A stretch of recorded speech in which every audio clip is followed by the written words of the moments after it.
most of the action sketches. There was nothing for a director to do but take the storyboard and make a motion picture out of it. The music was all pre-scored and even had a reading on the music work. All the different instruments were there. The exposure seats were this wide, and they had the bass and everything. I was floored. The whole thing was worked out. It turned out that what I was supposed to do is do it in a short length of time. At that time, the sketches of Kay Nielsen and Bill Waltz were accepted as to what it was to look like. That was said. T-Bone, the studio nickname for animator Vladimir Titla, aka Bill Titla, was given the job of making those paintings and making his animation like them.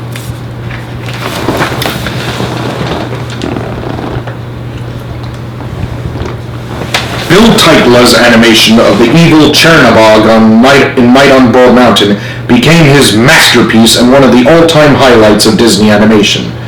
Nielsen would also be remembered forever for his arresting work on this dark and powerful sequence. Creatively, Nielsen was at the top of his game, but all was not well from his standpoint. First was the question of his wife, Ulla, who was still living in Denmark.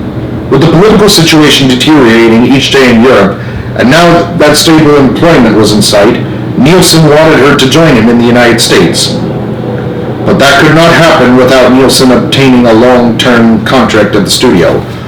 On May 31st, Nielsen wrote to Joe Grant, "While I have no wish to tie myself or to request to tie yourself to me for a year or any definite period of time, it will be necessary, as I pointed out before to head of story research John Rose, to have some agreement which will be in the nature of a contract, so the government will be justified in issuing a quota number to my wife for residence here, as it has now become necessary for me to settle myself and my family if I am to remain in this country." But luck was not on his side. As the war closed foreign territories to Disney releases, the studio looked for ways to limit the cost of future productions.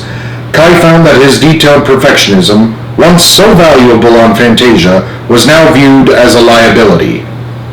"Everything that man did was great," explained his colleague Campbell Grant, "but you couldn't hurry him. He just worked at his own speed, and if the efficiency expert came around and tried to bug him, he just wouldn't talk to him." "Kay is a perfectionist," added his friend Jasmine Britton in the following portrait she wrote for the magazine The Hornbook, dated May and June 1945. "He is exacting, meticulous. He brings rare detachment and judgment to his art. For this reason he works slowly, but with the driving perseverance. He will not let go of an art problem until he gets it, in sweltering heat, midnight, Saturdays, Sundays, even on Christmas Day. On and on his ideal drives him, intensely serious, silently looking and looking. A somber Dane, he shakes his head over the problem. When he submits a picture for the first time, he is doubtful and nervous. It is something like stage fright." Like many artists, Kay enjoyed strong aesthetic values that prevented him from embracing the new production deadlines enacted by the studio to keep itself solvent as the war expanded in Europe. He tried to explain this to Joe Grant. "As you may have observed during my time with you, I have tried in every way to adapt myself to the daily work at the studio and faithfully keep the rules. But your routine is very foreign to me, as different as thinkable to the working habits of a lifetime.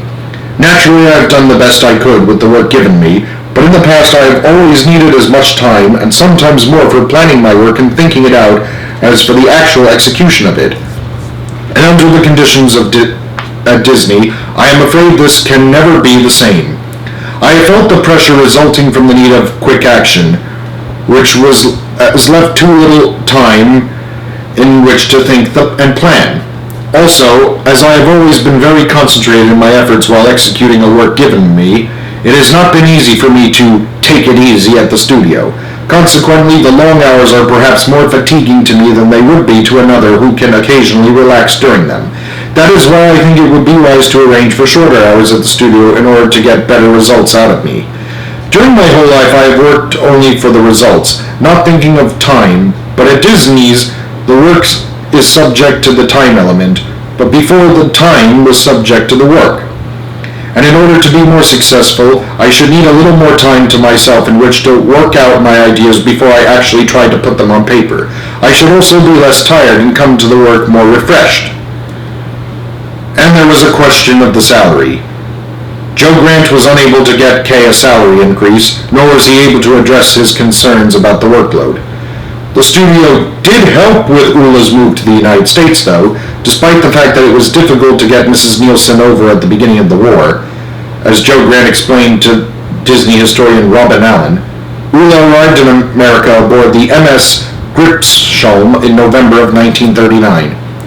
For a brief time, things were looking up for Kay. In addition to working on Fantasia in the first half of 1940, he created a few storyboards for the Reluctant Dragon animated short, which in 1941 became part of the movie of the same name. Walt loved them. I liked the sketch that Kay Nielsen drew up of the dragon cave with the big rocks and the kid peeking in the cave. I liked the design. It feels like a dragon could come out of it. It's a cute picture with the kid looking in the place, but the dragon is somewhere else. The audience hears the singing too, but they don't know where it's coming from. Walt rarely expressed his appreciation for specific drawings and specific artists as opposed to specific story ideas, which gives particular weight to this statement. But the blissful period did not last long. On June 29, 1940, Nielsen was laid off, a victim of belt-tightening at the Disney studio. The Swan, the Valkyries, and the Mermaid. 3 months after his departure, on September 30th, 1940, he was rehired.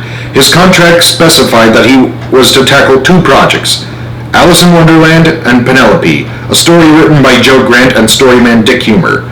Both projects were quickly shelved, however, only to be resurrected after World War II.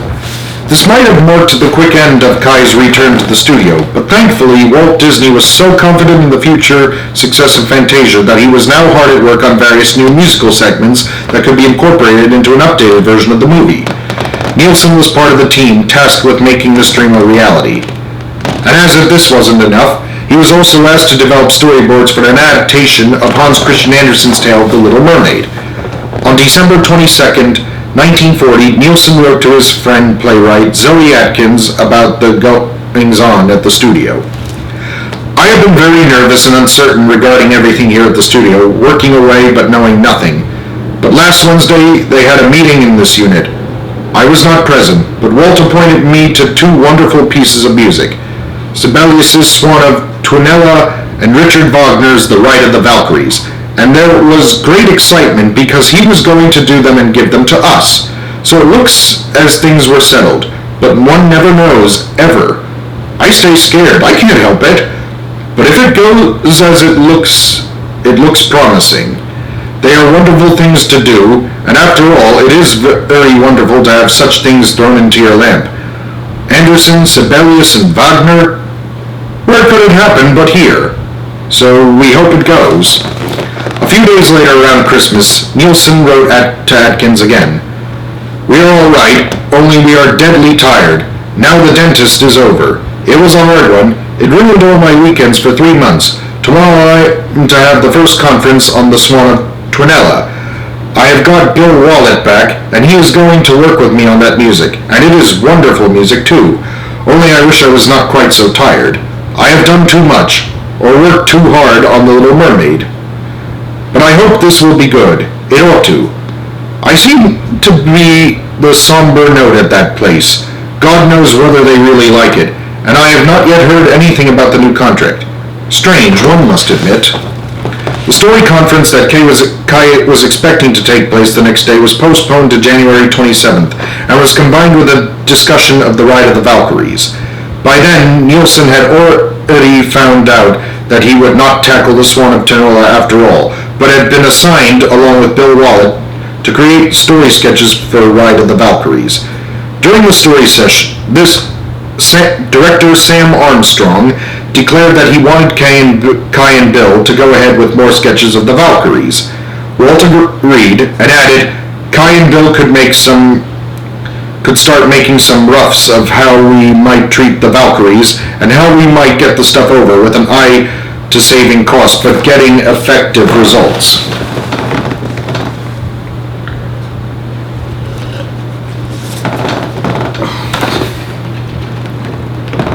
But the roller coaster ride was not over. In March of 1941, Nielsen wrote to Zoe Atkins, "I have found an agreement with the studio for 4 days a week, which is $115, and I am working on the Valkyries for the moment." Kay was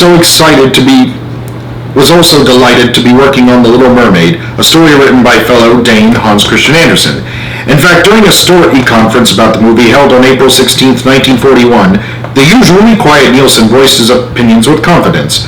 John Rose also had Nielsen in mind to tackle 2 book projects he planned to present to Disney's licensee Random House, a version of the story of Ponce de Leon and the Fountain of Youth, and a volume of American Indian folk tales and legends, which Nielsen would have developed along with fellow artist Phil Dyke. Nielsen's plate was full. A month later, however, Nielsen was feeling discouraged once again. Back to the Valkyries, they don't look like anything.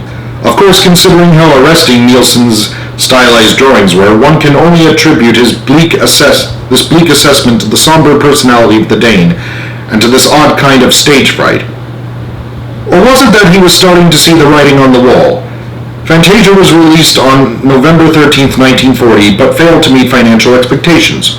World War II impacted the studio's bottom line as the market shrunk, and there were growing signs of labor trouble at the studio. The infamous Disney studio strike began in the spring of 1941. Nielsen's mood reflected the gathering storm. In May of 1941, he wrote to Zoe Atkins, "I am rather low. The Valkyries are canned. We're still working on it just to get it. But when that is done, God knows what will happen. All the things I could and should work on are all off. Hans Christian Andersen too, so I may be out again." On May 22nd, Walt organized what turned out to be the last story session on The Little Mermaid before the project was permanently shelved. Until the 1980s. Nielsen's colleague and fellow concept artist Sylvia Holland contributed various ideas and seemed delighted to tackle such a rich story. But Nielsen was totally silent. That day, or the following day, Ulla wrote to Zoe Atkins, "Kay is only working at Disney this week, then he is out. I dare not say fired, as it seemed to upset Mr. Hughes last time, but we are sure. Walt told him yesterday just before he left. It is strange. It seems to be whenever we buy chairs, they evidently don't want us to sit down. But I hope we will be able to stay here. The place is so sweet now, and Kay likes it." Hardships and Sleeping Beauty. Kay Nielsen left the studio on May 23, 1941. The following years were years of hardship with almost no work and no income. Fortunately, a